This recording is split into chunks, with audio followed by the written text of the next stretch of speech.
வணக்கம் நண்பர்களே, நான் பாரம்பரிய ஜோதிடர் பா. ரவிக்குமார். இப்போ நாம் பார்க்கக்கூடிய தலைப்பு ஜனவரி மாதத்துக்கு உண்டான மாத பலன்களை பற்றி தான் இந்த காணொலியில் பார்த்துட்ருக்குறோம். மேக்சிமம் அதாவது இந்தவுடைய ஜனவரி மாதம் தனுசு ராசியில் பிறந்தவங்களுக்கு சாதகமாக இருக்க போகுதா அல்லது பாதகமாக இருக்க போகுதா, அதை பற்றி தான் இந்த காணொலியில் இப்போ நம்ம பார்த்துட்ருக்குறோம். பொதுவாக பார்த்திங்கன்னா தனுசு ராசிக்கும் மீன ராசிக்கும் இந்த ரெண்டு வீட்டுக்கும் அதிபதி யார் அப்படின்னு பார்த்தீங்கன்னா குரு பகவான். ஏன்னா குரு பகவான் யார், பொதுவாக பார்த்தீங்கன்னா நவகிரகத்திலேயே சுபகிரகமாக இருக்கிறவர் இந்த குரு பகவான் தான். சுபகிரகத்திலேயே ராஜாவாக இருக்கிறவர் இந்த குரு பகவான் தான். அதுக்காக தான் சொல்லுவாங்க, குரு கொடுப்பார் எவர் தடுப்பார். குரு கொடுத்தா கோடி கோடியே கொடுத்துருவார், குரு பார்த்தா கோடி நன்மை. அப்போ இந்த குரு பகவான் நம்மளை பார்த்தா ஒரு அருமையான யோகம், சரிங்களா? இப்போ குருவுடைய ராசியில் பிறந்திருக்கீங்கன்னா அதாவது நெருப்பு ராசி. பொதுவாக குருவுடைய ராசியில் தனுசு ராசிக்கு பேர் என்னன்னு பார்த்தீங்கன்னா நெருப்பு ராசி. அப்போ இந்த குரு பகவானுடைய ராசியில் நெருப்பு ராசியில் நீங்கள் பிறந்திருந்தா கூட இந்த குருவுடைய ராசிக்கு தனுசு ராசிக்கு நட்சத்திரம் கொடுத்தவங்க 3 பேர்.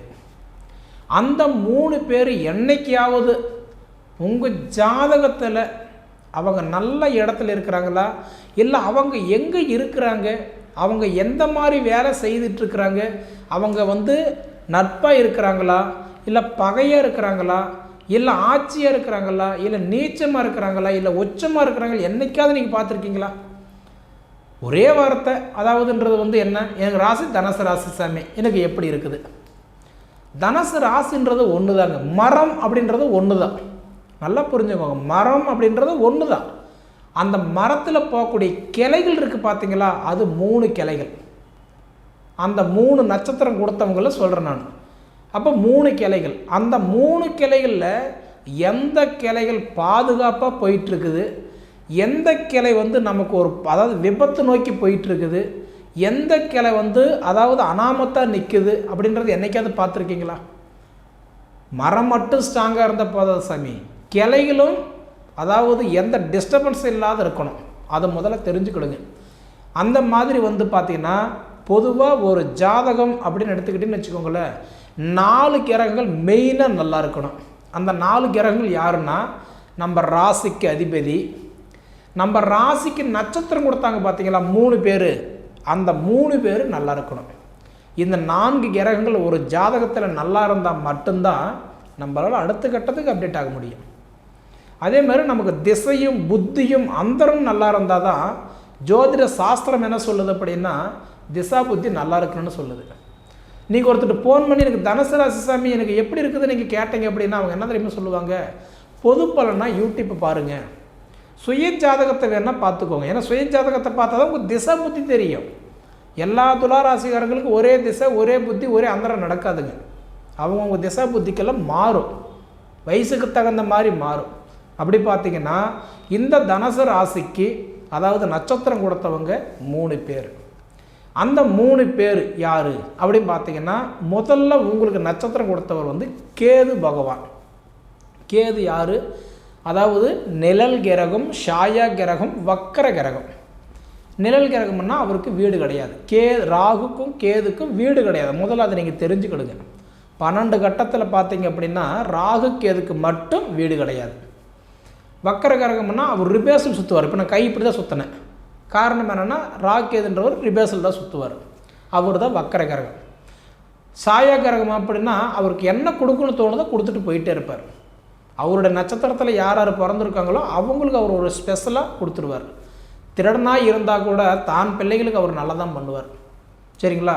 மற்றவங்க திருடிட்டு தன் பிள்ளைகளுக்கு அவர் நல்லா தானே செய்கிறாரு, அதுபோல தான். அதே மாதிரின்றது இந்த கேது பகவான் தன்னுடைய நட்சத்திரத்தில் பிறந்தவங்களுக்கு அவர் எப்பயுமே நல்லா தான் செய்வார். இது போக பார்த்தீங்க அப்படின்னா இன்றைக்கி அவர் யாரை வீட்டில் உட்காந்துருக்கிறாரோ அந்த வீட்டுக்காரர்களுக்கு நல்லது பண்ணுவார். அதே மாதிரி ராகுக்கும் கேதுக்கும் 3 பார்வை, 3, 7, 11 அந்த 3 வீட்டுக்காரர்களுக்கு நல்லது பண்ணுவார். அந்த கேது பகவான் மூல நட்சத்திரத்துக்கு அதிபதி. அப்படி பார்த்தீங்கன்னா மூல நட்சத்திரம் 4 பாதங்களுக்கும் அதிபதி யாருன்னா இந்த கேது பகவான். அப்போ இன்றைக்கி தனுசு ராசிக்கு மூல நட்சத்திரம் 4 பாதங்களை கொடுத்துருக்கிறாரு. அப்போ அந்த 4 பாதங்கள் கொடுத்தவர் உங்கள் ராசிக்கு இப்போ எத்தனாம் இடத்துல இருக்கிறாருன்னா 10ஆம் இடத்துல இருக்கிறார். 10ஆம் இடம் அப்படின்னா சுய தொழிலை பார்க்குற இடத்துல இருக்கிறார். ஏன்னா 10ஆம் இடம்னா தொழில் ஸ்தானம். 6ஆம் இடம் அடிமை தொழிலும் 10ஆம் இடம் சுய தொழிலும் சொல்லுவாங்க. அப்படி பார்த்தீங்கன்னா இப்போ 10ஆம் இடம் அப்படின்றது தொழில் ஸ்தானத்தை பார்த்துட்ருக்கிறார். அப்போ 100% தொழில் ஸ்தானத்தில் எப்படி உட்காந்துருக்கிறாரு? உத்திர நட்சத்திரம் 4ஆம் பாதத்தில் கன்னி ராசியில் 157 டிகிரியில் உட்காந்துருக்கிறாரு. உங்கள் நட்சத்திரத்துக்கு அதிபதி, அதாவது மூல நட்சத்திரத்துக்கு அதிபதி. அப்படி உட்காந்தவர் உங்கள் ஜாதகத்தில் என்னைக்காவது எங்கே உட்காந்துருக்கிறாரு நீங்கள் பார்த்துருக்கீங்களா? முதல்ல அதை பாருங்கள். அடுத்தது பார்த்தீங்க அப்படின்னா இன்றைக்கி போராடு நட்சத்திரம் 4 பாதங்களை கொடுத்துருக்கிறாரு சுக்கிர பகவான். பொதுவாக பார்த்தீங்கன்னா சுக்கிர பகவான் யாருன்னு சொல்லுவோம்னா அதிர்ஷ்டக்காரகன். ஒரு மனுஷனுக்கு திடீர் அதிர்ஷ்டம். இப்போ நிறைய பேர் கேட்பாங்க, சாமி எனக்கு கார் வாங்குகிற யோகம் இருக்குதா, எனக்கு வண்டி வாங்குகிற யோகம் இருக்குதா, ஏன் இதையும் தாண்டி எனக்கு லாட்ரி சீட்டுக்குன்னா உழுவுமா, அந்த அதிர்ஷ்டம் இருக்குதா பார்த்து சொல்லுங்க அப்படின்னா இதுக்கெல்லாம் யோகத்தை கொடுக்குறவர் யாருன்னா சுக்கிரன் தான். ஏன்னா சொல்லுவாங்க நிறைய பேர், கொடுக்குறவரை கூரை பிச்சுட்டு கொடுத்துருவான் சுக்கிரன்னு சொல்லுவாங்க. திடீர் அதிர்ஷ்டத்தை கொடுக்குறவர் யாருன்னா சுக்கிரன் தான். அந்த மாதிரி பார்த்தீங்கன்னா இந்த போராடு நட்சத்திரம் 4 பாதங்களை கொடுத்துருக்கிறாரு இந்த சுக்கிர பகவான் தனுசு ராசிக்கு. அப்படி பார்த்தீங்கன்னா 6ஆம் பாவகத்துக்கும் 11வது பாவகத்துக்கும் அதிபதி இந்த சுக்கிர பகவான் தான். 6ஆம் இடம்னா யார்? அடிமை தொழில், ரோகஸ்தானம், வம்பு வழக்கு, இந்த மாதிரி நோயினுடைய கடன், இதுக்கெல்லாம் அதிபதி யாருன்னா 6ஆம் இடம். இப்போ பொதுவாக பார்த்தீங்கன்னா இப்போ அந்த 6ஆம் இடத்துல நான் என்ன சொன்னேன்னா அடிமைத்தொழில், நம்ம ஒருத்தர் மாதம் சம்பளம் வாங்குறோம்னா அதுக்கு 6ஆம் இடம் நல்லா இருக்கணும். எப்பயுமே தனுசு ராசிக்காரங்களுக்கு சம்பளம் வாங்குறவங்களுக்கு அதிபதி யாருன்னு பார்த்தீங்கன்னா இந்த சுக்கிர பகவான் தான். அதே மாதிரி 4 காசு லாபத்தை பார்த்து வீடு கட்டி மண்மனை வாங்கி ஒரு இடம் வாங்கி பூமி வாங்கி நம்ம பிள்ளைங்களை நல்லா படிக்க வச்சு அவங்களுக்கு தேவையான ஒரு அத்தியாவசியங்கள் செய்து கொடுக்கறதுக்கு இது எல்லாமே நல்லா இருக்கணும். அப்படின்னா 11ஆம் இடம் நல்லா இருக்கணும். அப்போ அடிமை தொழில் பண்ணுறவங்களுக்கும் 4 காசு சேஃப்டி பண்ணுறவங்களுக்கும் இந்த 2 இடத்துக்கும் அதிபதி யாருன்னா இந்த சுக்கிரன் தான். 6ஆம் இடத்துக்கும் 11ஆம் இடத்துக்கும் அதிபதி இந்த சுக்கிர பகவான். அந்த சுக்கிர பகவான் இப்போ எங்கே இருக்கிறாருன்னு பார்த்தீங்கன்னா உங்கள் ராசிக்கு 3ஆவது வீட்டில் இருக்கிறார். 3ஆவது வீடுனா எங்கே இருக்கிறாரு?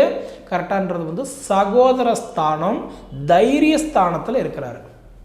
அப்போ இந்த சகோதர ஸ்தானம், தைரிய ஸ்தானத்தில் இன்றைக்கி வந்து பார்த்தீங்கன்னா அவ்விட்டம் நட்சத்திரம் 3ஆம் பாதத்தில் கும்ப ராசியில் 303 டிகிரியில் இருக்கிறாரு. அந்த 303 டிகிரியில் இருக்கக்கூடிய உங்களுடைய நட்சத்திரத்துக்கு அதிபதி உங்களுக்கு என்ன வேலை செய்வார் அப்படின்னு என்னைக்காவது யோசிச்சிருக்கீங்களா? உங்கள் ஜாதகத்தில் எங்கே இருக்கிறாரு, அவர் எந்த நிலைமையிலையாவது இருக்கிறாருன்னு என்னைக்காவது பார்த்துருக்கீங்களா? அது முதல்ல பார்த்துக்கோங்க. 2 3ஆவதுன்றதை பார்த்துட்டிங்க அப்படின்னா இன்றைக்கி உத்திராட நட்சத்திரம் 1ஆம் பாதத்தை கொடுத்துருக்கிறாரு இந்த சூரிய பகவான். இந்த சூரிய பகவான் அப்படின்னா நெருப்பு கிரகம், நெருப்பு ராசின்னு சொல்லுவாங்க. அப்போ இந்த நெருப்பு கிரகம் அதுக்கு உண்டான ஒரு சூரிய பகவான் வந்து பார்த்தீங்கன்னா இப்போ வந்து உங்கள் ராசிக்கு இப்போ எத்தனாம் இடத்துல இருக்கிறாருன்னு பார்த்தீங்கன்னா 9ஆம் பாவகத்தில் இருக்கிறார். அதாவது 9ஆவது வீட்டுக்கு அதிபதி 1ஆவது வீட்டிலே இருக்கிறார். 9ஆவது வீட்டுக்கு அதிபதி, 9ஆவது வீட்டுக்கு அதிபதினா இன்றைக்கி வந்து பார்த்தீங்கன்னா பிதுருஸ்தானத்துக்கும் அதாவதுன்றது பார்த்தீங்கன்னா பாக்கியஸ்தானத்துக்கும் அதிபதி உங்கள் ராசியில் இருக்கிறார். மேக்சிமம் ஒரு விஷயம் தனுசு ராசிக்காரங்க தெரிஞ்சுக்கோங்க, சூரிய பகவான் வந்து நெருப்பு ராசி, நெருப்பு கிரகம். சூரியன் வந்து பார்த்தீங்க அப்படின்னா மேக்சிமம் நீங்கள் வந்து 12 வீட்டில் எடுத்துக்கிட்டிங்கன்னா அவர் நட்பாக இருக்கிறதே 3 வீட்டுக்கு மட்டும்தான். அதில் ஒரு வீடு எதுன்னு பார்த்தீங்கன்னா உங்கள் வீட்டில் தனுசு ராசியில் நட்பாக இருப்பார், கும்பராசியில் நட்பாக இருப்பார், மேன ராசியில் நட்பாக இருப்பார். மீதி பார்த்தீங்கன்னா மேச ராசியில் நீச்சம் அடைஞ்சு, துலா ராசியில் அதாவதுன்றது வந்து பார்த்துட்டிங்கன்னா இன்றைக்கின்றது அங்கே நீச்சம் அடைஞ்சு இங்கே உச்சம் அடைவார். சிம்ம ராசிக்கு வந்து பார்த்தீங்கன்னா ஒரு ஆட்சியானவர். மீதி வந்து பார்த்தீங்கன்னா இருக்கிற அந்த 6 வீட்டுக்கும் ஒரு பகையாக தான் இருப்பார். இது நான் ஏன் சொல்கிறேன்னா அப்படியாப்பட்ட சூரிய பகவானே இப்போ வந்து பார்த்தீங்கன்னா உங்கள் வீட்டில் வந்து நட்பாக உட்காந்துருக்கிறார். அதாவது இந்த வீட்டுக்கு ஒரு நட்சத்திரம் கொடுத்தவர் அந்த வீட்டில் வந்து நட்பாக உட்காந்துருக்கிறார். அப்படி உட்காந்துருக்கிறவர் வந்து பார்த்திங்கன்னா இன்றைக்கி வந்து 1வது வீட்டில் போராடும் நட்சத்திரம், அதாவதுன்றது வந்து 1வது பாவகத்தில் தனுசு ராசியில் 256 டிகிரியில் உட்காந்துருக்கிறாரு. அப்போ என்னைக்காவது இந்த உடைய கேது, சுக்கிரன், அடுத்தது சூரியன் நமக்கு வந்து எப்படி இருக்கிறாங்க அப்படின்னு நீங்கள் என்றைக்கே பார்த்துருக்கீங்களா? நம்ம ஒரு அப்பார்ட்மெண்ட்டுக்கு போகிறோம், ஒரு வீடு நம்ம அங்கே ஒரு போய் வீட்டில் அப்பார்ட்மெண்ட் ஒரு வீடு நம்ம சொந்தமாக வாங்குகிறோமோ இல்லை வாடகைக்கு எடுக்கிறோமோ இருக்கிறோன்னு வச்சுக்கோங்களேன். அந்த வீட்டில் அந்த அப்பார்ட்மெண்ட்டில் யார் யார் இருக்கிறாங்க, அவங்க எந்தெந்த தொழில் செய்கிறாங்க, அவங்க போலீஸ்காரரா, வக்கீலா, அதாவதுன்றது வந்து கூலி வேலை செய்கிறாங்களா, இல்லை சுய தொழில் பண்ணுறாங்களா, இல்லை அவன் திருடனா, அவன் நல்லவனா, அவன் கெட்டவனா, என்றைக்காவது நம்ம பார்த்துருக்குறோம், பார்க்கணும் இல்லையா? அதுபோல் நம்ம ஜாதகத்தில் நல்லா புரிஞ்சுக்கோங்க, 9 கிரகங்கள் இருக்குது அப்படின்னா அது எந்த தன்மையில் இருக்கிறாங்கன்றத முதல்ல தெரியாத வரைக்குமே தங்கம் சம்பாரிச்சா தவிட்டுப்பொடி, மாணிக்க சம்பாரிச்சா மத்தியான செலவு, வெள்ளி வந்த விரைய மாடு கறக்க போன குடிக்க கரெக்டாக போயிடும். சரிங்களா? அப்போ என்ன அப்படின்னா இந்த தனுசு ராசிக்காரங்களை பொறுத்த வரைக்கும் இப்போது நம்மளோட நிலைமை எப்படின்னா, பொதுவாக தனுசு ராசி எப்படி இருக்குது, அவன் நல்லா இருக்கிறான், நாம் நல்லா இல்லை. இன்றைக்கி பார்த்தீங்கன்னா என் முதலாளி தனுசு ராசி, எனக்கு தனுசு ராசி, ஏன் 2 பேரும் நாங்கள் ஒன்றா தானே இருக்கணும், ஏன் இல்லை அப்படின்னு நீங்கள் பார்த்தீங்கன்னா நட்சத்திரம் வெவ்வேறு, கிரக சேர்க்கை வேறு இடத்துல இருப்பாங்க, திசாபுத்தி வேறு நடக்கும். இது எல்லாமே முதல்ல நீங்கள் பாருங்கள். இது நீங்கள் பார்த்தீங்கன்னாவே உங்களுடைய பலன்கள் நீங்களாகவே தெரிஞ்சுக்கலாம். சரிங்களா? அதே மாதிரில வந்து பார்த்தீங்கன்னா இப்போ உங்கள் ராசிக்கு அதிபதி குரு பகவான் வந்து பார்த்துட்டின்னு வச்சுக்கோங்களேன். இப்போ வந்து பார்த்தீங்கன்னா ரோகிணி நட்சத்திரம் 3ஆம் பாதத்தில் ரிஷப ராசியில் 48 டிகிரியில் இருக்கிறாரு. உங்கள் வீட்டுக்கு அதிபதி, உங்களுக்கு வந்து வீடு கொடுத்தவர், தனுசு ராசிக்கு அதிபதி வீடு கொடுத்தவர் எங்கே இருக்கிறாரு கட்டான்றது வந்து பார்க்கும்போது இன்றைக்கி ரிஷப ராசியில் 48 டிகிரியில் போய் இருக்கிறார். அப்படி இருக்கிறவர் உங்களுக்கு என்ன நல்லது பண்ணுவார் சரிங்களா அப்படின்னு நீங்கள் பார்த்தீங்கன்னா ருணரோக சத்ரு குருவாக இருக்கிறார். ருணரோக சத்ரு குருனா எப்படி உங்களுக்கு வந்து பார்த்தீங்கன்னா வாழ்க்கையில் இதுதான் பாதை, நீங்கள் போங்க, நீங்கள் நல்லா இருப்பீங்கன்னு சொல்லி உங்களுக்கு ஒரு பாதை காட்டுற இடத்துல இருக்கிறாரு. அந்த பாதை காற்ற இடத்துல இருக்க வேண்டிய, அதாவது இந்த குரு பகவான் வந்து பார்த்தீங்க அப்படின்னா 6ஆம் இடத்துல இருக்கிறார். ருணரோக சத்ரு குரு அப்படின்னா என்ன, எனக்கு வந்து எங்கள் அம்மாவுக்கு உடம்பு சரியில்லை, என்னுடைய அப்பாவுக்கு உடம்பு சரியில்லை, என் கணவனுக்கு, என் மனைவிக்கு, என் பிள்ளைகளுக்கு உடல்நிலை சரியில்லை அப்படின்னா சரியாகக்கூடிய ஒரு சரியான ஒரு தருணம். அடுத்தது உழைப்புக்கு தகுந்த உயர்வில்லை, வயசுக்கு தகுந்த வளர்ச்சி இல்லை அப்படின்னா ஒரு அருமையான ஒரு யோகம். கிட்டத்தட்ட பார்த்தீங்க அப்படின்னா நான் படிச்சுட்டேன், எனக்கு அந்த சரியான வேலை கிடைக்கலன்னு சொல்கிறவங்களுக்கு, நான் வேலை செய்துட்ருக்கிறேன், எனக்கு சரியான சம்பளம் இல்லைன்னு சொல்கிறவங்களுக்கு, நான் ஆன்லைன் பிஸ்னஸ் பண்ணுறேன், எனக்கு ஒரு 4 காசு லாபம் இல்லைன்னு சொல்கிறவங்களுக்கு, அதாவது இந்த ரியல் எஸ்டேட் பண்ணிகிட்ருக்கிறேன், என்னால் நான் வாங்கிட்டு விற்க முடியல, நான் என்னால் பலன் அடைஞ்சவங்க பல பேர் இருக்கிறாங்களே தவிர ஆனால் மற்றவங்களால நான் 1 ரூபா கூட பலன் அடையலைங்க அப்படின்னு சொல்லக்கூடிய இடத்துல இருந்தவங்களுக்கு இந்த உடைய 2025 5வது மாதம் 14ஆம் தேதிக்குள்ளார உங்களோட வாழ்க்கை வாழ்வாதாரம் மாறப்போகுது. இதில் மாற்றம் இல்லை. ஒன்று. அடுத்தது சகாய சனி. சகாய சனின்னா என்ன, நமக்கு வந்து சனி வந்து பார்த்திங்கன்னா சகாயம் பண்ணுறாரு எதாக இருந்தாலுமே, அதாவது ஒரு வகையில் ஒரு நல்லது நடக்குதுன்னு சொல்கிறோம்ல, பரவாயில்லப்பா இது கொஞ்சம் சகாயம் பண்ணி கொடுத்தாரு, கொஞ்சம் குறைச்சி கொடுத்தாரு அப்படின்ற மாதிரி சனி பகவான் உங்களுக்கு சகாய சனியாக இருக்கிறார். அப்படின்னா ஏதோ ஒரு வகையில் நீங்கள் ஒரு இடம் வாங்க போகிறீங்க, நம்மளால நான் நினைக்கவே இல்லைங்க இது, ஆனால் எனக்கு நடந்துருச்சுங்க அப்படின்னு சொல்லக்கூடிய இடத்துல இருக்கிறார். திடீர்னு பார்த்தீங்கன்னா தனுசு ராசிக்காரங்க நிறைய பேரில் பார்த்தீங்கன்னா இடம் வாங்கியிருப்பீங்க, வீடு கட்டியிருப்பீங்க, சம்பளம் உயர்வு கிடச்சிருக்கும், தொழில் ப்ரமோஷன் கிடச்சிருக்கும், வாழ்வாதாரம் மாறி இருக்கும், கல்யாணம் ஆகாதவங்களுக்கு சில கல்யாணம்லாம் நடந்திருக்கும், 10 பேர்த்துக்கு முன்னாடி நான் கண்ணியமாக கௌரவமாக சந்தோஷமாக நான் வாழ்கிறேங்க சொல்கிற இடத்துலலாம் இப்போ சில நன்மைகள்லாம் உங்களுக்கு நடந்திருக்கும். ஏன்னா சனி பகவான் உங்களுக்கு சகாய சனியாக இருக்கிறதுனால, ஏன்னா 3ஆம் இடத்துக்கு 2, 3 பாவகத்துக்கு அதிபதி இப்போ 3ஆம் இடத்துலையே இருக்கிறார், தைரியஸ்தானத்தில் இருக்கிறார். சனி பகவான் கெட்டவர் நம்ம சொல்லுவோம், ஆனால் சனி பகவான் இப்போ உங்களுக்கு ரொம்ப நல்லதே பண்ணிகிட்ருக்கிறார். அதுதான் சகாய சனி. ஆனால் இது எல்லாமே நீங்கள் சொல்கிறது ரைட்டு தான் சாமி, ஆனால் நான் நல்லா இல்லையே, நான் வாழலையே, வளரலையே, வாழ்க்கையில் முன்னேறலையேன்னு சொன்னீங்க அப்படின்னா அதுக்கு ஒரே ரீசன் நான் முன்னையே சொல்லிட்டேன். ஒரு ஜாதகத்தில் ஒரு மரம் இருக்குது அப்படின்னா அந்த மரத்தில் வர கிளைகள் நல்லா இருக்கா, அந்த மரம் அதாவது நல்ல இடத்துல இருக்கா, நமக்கு வர வேண்டிய அந்த திசா புத்தி நல்லா இருக்கா, இது எல்லாம் கம்பேர் பண்ணுங்கள். அப்போ தான் நமக்கு நல்லது நடக்கும். இப்போ உங்களுக்கு குழந்தை பிறந்துடும் அப்படின்னா அந்த ஒரு மாதத்தில் உங்களுக்கு குழந்தை பிறந்தோம்னா கிடையாது. அப்போ உங்களுக்கு ஜாதகத்தில் அந்த 5ஆம் இடம் நல்லா இருக்கணும், புத்திரஸ்தானம் நல்லா இருக்கணும், புண்ணியஸ்தானம் நல்லா இருக்கணும் இல்லைங்களா. அதே மாதிரி 7ஆம் இடம் நல்லா இருக்கணும், மாங்கல்யம் நல்லபடியாக முடியணும்னா 7ஆம் இடம் நமக்கு நல்லா இருக்கணும். அப்போ அந்த 7ஆம் இடத்துக்கு அதிபதி யார்? புதன். 12ஆம் இடத்துல இப்போ மறைஞ்சு நிற்கிறாரு. அப்போ பார்த்தீங்கன்னா திருமண யோகமெல்லாம் நிறைய பேருக்கு நிறைய கேள்விக்குறியாகவே இருக்கும். எதனால் பார்த்தீங்கன்னா நம்ம போனேன் எது அமையலை, நான் பார்த்துட்டு வந்தேன் அந்த பொண்ணு கல்யாணம் ஆகிடுச்சு, என்னை பார்த்துட்டு போனாங்க அவங்களுக்கு கல்யாணம் ஆகிடுச்சு, அப்போ எனக்கு ஏன்னா ஆகலை. அப்போ நம்ம ஒரு கேள்வி அந்த இடத்துல வைப்போம், அந்த கேள்விக்கு பதில் கிடைக்காது சரிங்களா. குழந்தை பாக்கியம், ஒரு குழந்தை பாக்கியன்றது 1000 காலத்து பயிர் மாதிரி. கிட்டத்தட்ட பார்த்தீங்க அப்படின்னா நினச்ச உடனே சிலருக்கெல்லாம் குழந்தை பிறந்துடும், சிலருக்கு என்ன தான் முயற்சி எடுத்தாலும் தடையாகும். ஏன்னா உங்களுக்கெல்லாம் புத்திரஸ்தானத்துக்கு அதிபதி யாருன்னா செவ்வாய். இப்போ செவ்வாய் பகவான் போய் 8 பேர் நீச்சம் அடைஞ்சிருக்கிறாரு. அப்போ என்ன ஆகும்? கொடுக்குற மாதிரி கொடுத்தாலும் எடுத்து விடுவார். அப்போ நமக்கு எதுக்கு கொடுக்கல, நம்ம ஒரு கேள்வி அந்த இடத்துல வைப்போம்.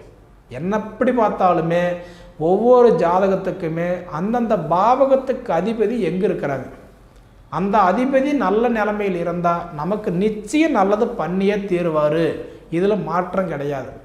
விருச்சிக ராசிக்காரங்களை நிறைய யோசிக்கிறீங்க, யோசிக்கிறது பெருசு இல்லைங்க, அந்த யோசனைக்கு தகுந்த மாதிரி செயல்பாட்டில் காட்டுங்க. அதாவது நம்ம பிரச்சனை என்னன்னு முதல்ல தெரிஞ்சுக்கோங்க. நோய் தான் தெரியுது, அது என்ன நோயின்றது முதல்ல போய் ஒரு டாக்டர்கிட்ட போய் ஒரு ஸ்கேன் எடுங்க, எக்ஸ்ரே எடுங்க, அது தெரிஞ்சு அதுக்கு தகுந்த ட்ரீட்மெண்ட் எடுங்க. அப்போ தான் உங்களுக்கு ரெக்கவர் ஆகும், அந்த இடத்துல நல்லாகும். அதை விட்டுட்டு எனக்கு நோயின்ட்டு வீட்டிலேயே உட்காந்துருந்தா வராது. அதுபோல் கஷ்டம் சொல்கிறவங்க தான் நல்லா இருக்குது, யார் பார்த்தாலும் விருச்சிக ராசிக்கு நல்லா இருக்குதுன்னு சொல்கிறீங்க, நான் நல்லா இல்லைன்னா அதுக்கு காரணம் நான் முன்னே சொன்னேன். கிரக சேர்க்கை நல்லா இருக்கா, கோச்சாரம் நல்லா இருக்கா, ஜாதகம் நல்லா இருக்குதா, முதல்ல அது பாருங்கள் சரிங்களா. சரி நேயர்களே, அதாவது இதுக்கு முன்னாடி நம்மளுடைய சேனலை முதல் தடவை பார்க்குற மாதிரி இருந்தால் சப்ஸ்கிரைப் பண்ணிக்கோங்க, உங்கள் நண்பர்களுக்கு ஷேர் பண்ணுங்கள், நீங்கள் சொல்ல வர விஷயத்தை கமெண்டில் சொல்லுங்கள், நான் தெரிஞ்சுக்கிறேன் சரிங்களா. அதே மாதிரி உங்களுடைய பொன்னான நேரத்தை ஒதுக்கி இவ்வளவு நேரம் என்னுடைய காணொலி நீங்கள் முழுமையாக பார்த்ததுக்கு மனசார மனசில் இருந்து கேட்டுக்கிறேன். நன்றிங்க.